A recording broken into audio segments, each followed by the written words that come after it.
Assalamualaikum warahmatullahi wabarakatuh. Perkenalkan, nama saya Husain Musyaraf dari kelas 12 MIPA 5 nomor absen 15.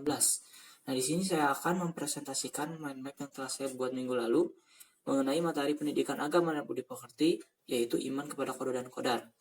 Next. Nah, di sini sudah ada mind map yang telah saya buat pada minggu lalu mengenai iman kepada qada dan qadar.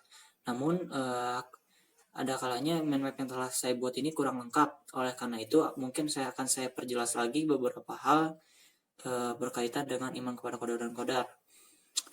Next.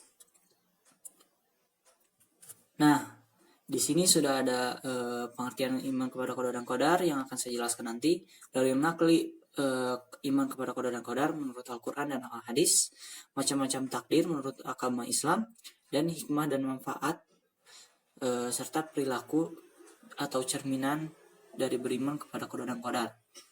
Next. Nah, di sini ada pengertian iman kepada qada dan qadar. Nah, qada sendiri yaitu ketetapan Allah Subhanahu wa taala yang sudah ada sejak zaman azali, zaman dahulu sebelum diciptakannya alam semesta, sesuai dengan kehendaknya tentang segala sesuatu yang berhubungan dengan makhluknya. Sedangkan qadar sendiri yaitu perwujudan dari qada atau ketetapan Allah Subhanahu wa taala dalam kadar tertentu sesuai dengan kehendaknya. Nah, beriman kepada qada dan qadar ini merupakan rukun iman yang keenam. Nah, iman kepada qada dan qadar ini yaitu percaya dengan sepenuh hati bahwa Allah Subhanahu wa taala telah menentukan segala sesuatu yang akan terjadi pada makhluknya.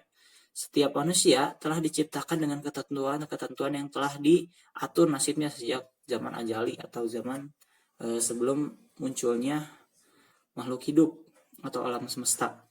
Nah, qada sendiri diibaratkan sebagai rencana, sedangkan qadar diibaratkan sebagai perwujudan atau kenyataan yang terjadi. Next. Nah, selanjutnya ada dalil-dalil qada dan qadar dalam Al-Quran maupun Al-Hadis. Nah, yang pertama ada dalam Al-Quran, yaitu pada Quran surat Ar-Ra'd surat ke-13 ayat 11 yang berbunyi, Bismillahirrahmanirrahim. Innallaha la yughayyiru ma biqaumin hatta yughayyiru ma bi anfusihim. Ya, artinya sesungguhnya Allah tidak akan mengubah keadaan suatu kaum sebelum mereka mengubah keadaan mereka sendiri. Nah, selanjutnya ada dari Al-Hadis. Nah, Nabi Muhammad SAW bersabda, jika sesuatu menimpamu, maka janganlah mengatakan, seandainya aku melakukannya, niscaya akan demikian dan demikian. Tetapi ucapkanlah, sudah menjadi ketentuan Allah dan apa yang dikehendakinya pasti akan terjadi. Ini menurut hadis riwayat Muslim. Next. Nah, selanjutnya ada macam-macam takdir. Yang pertama ada takdir mu'alaq. Takdir mu'alaq yaitu takdir yang bisa berubah dan bergantung kepada usaha serta doa manusia. Nah, takdir ini telah tertulis di Lauhul Mahfuz. Takdir mubrom juga demikian, telah tertulis di Lauhul Mahfuz. Nah, contoh dari takdir mu'alaq itu misalnya seperti kecerdasan, terus kesehatan, terus kekuatan fisik. Itu kan bisa dirubah tergantung pada usaha kita sebagai manusia. Nah, selanjutnya ada takdir mubrom. Nah, takdir mubrom sendiri adalah takdir azali yang tidak bisa diubah. Nah, jadi takdir mubrom ini semata-mata adalah kudroh atau kekuasaan dan irodah atau kehendak Allah Subhanahu wa taala. Next. Nah, yang terakhir ada hikmah dan manfaat beriman kepada qada dan qadar.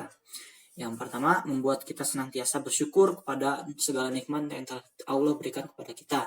Yang kedua, menjadikan kita sebagai golongan yang beriman. Yang keempat, memotivasi kita untuk senantiasa sabar, tawakal, dan selalu berusaha. Yang keempat, terhindar dari sifat mudah putus asa dan mudah berpuas diri atau sombong. Nah, ada beberapa perilaku yang mencerminkan iman kepada qada dan qadar, yakni karakter religius, jujur, kreatif, dan bertanggung jawab.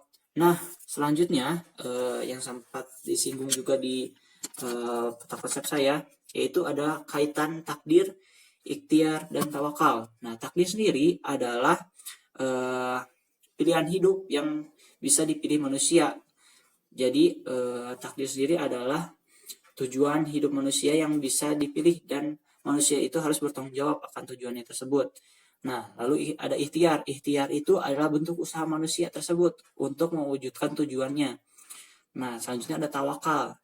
Tawakal adalah proses yang terjadi setelah takdir, ikhtiar, dan tentunya doa.